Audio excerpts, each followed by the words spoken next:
I think that the biggest form of advice that would have helped me in preparing for my mission is that I would have read the Book of Mormon more consistently and gained a better testimony of the Book of Mormon before I actually went out on my mission. And secondly is that I would have studied Preach My Gospel more. I went to mission prep classes, and those definitely help. They help you get put in situations where you can increase your testimony and where you can become familiar with the books that you're going to be teaching from.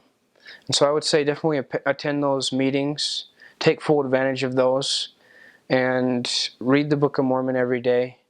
I'm so grateful for my mission. I know that I'm not the same person that I was before my mission, and I wouldn't be this way and the person that I am if it weren't for my mission. I'm so grateful for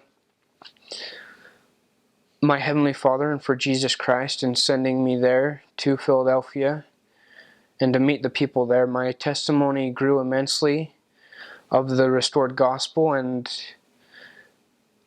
it helped me to mature spiritually and become the person that I needed to be. And I just know that I was meant to be sent there for the companions that I had and for the mission president specifically and the mission presidents that I had. I know that we're each specifically and individually called to the mission that we're supposed to be called to.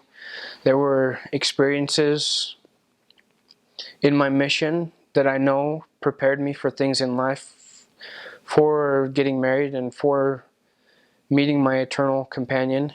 I will forever be in debt and grateful for my mission, because it was there that my heart became cemented in the gospel, that my testimony really grew. And because of that, I know that Joseph Smith is a true prophet and that he did see God the Father and His Son Jesus Christ. I know that without a doubt. I know that the Church of Jesus Christ of Latter-day Saints is God's true church here on the earth, that it is the same church that Christ established. I know that Christ leads and guides this church. I also know that Thomas S. Monson is a prophet of God, and I testify that he is led by the Spirit and by Heavenly Father and Jesus Christ. I know that the gospel can change our lives in so many different ways. I've seen it change individuals completely.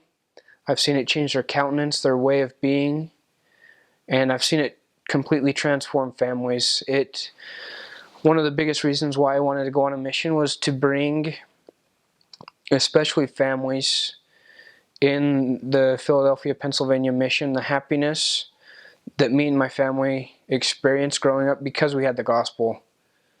I wanted them to be able to live with their family forever, and I wanted them to experience that same joy and to have the knowledge that God does speak to a prophet, that He still does lead and guide this church, and that He is just as mindful of us as He was the people in the time of the Bible and of the Book of Mormon. And I know that we have a prophet that still leads and guides the church. I know that when we receive our mission calls, it's not always to the place that we had thought that we would be called, or that maybe it wasn't the place that we had hoped that we would be called. I specifically remember when I was called, I was a little disappointed that it was stateside.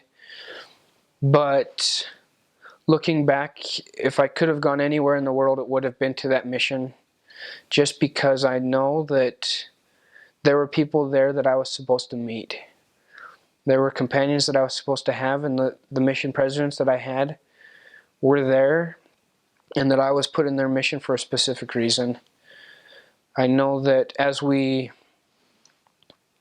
work diligently, that Heavenly Father will provide miracles. I saw it on countless times where things shouldn't have worked out and things shouldn't have happened, but they did because we were being obedient and because Heavenly Father had worked miracles in in our lives and in the lives of those that we were teaching.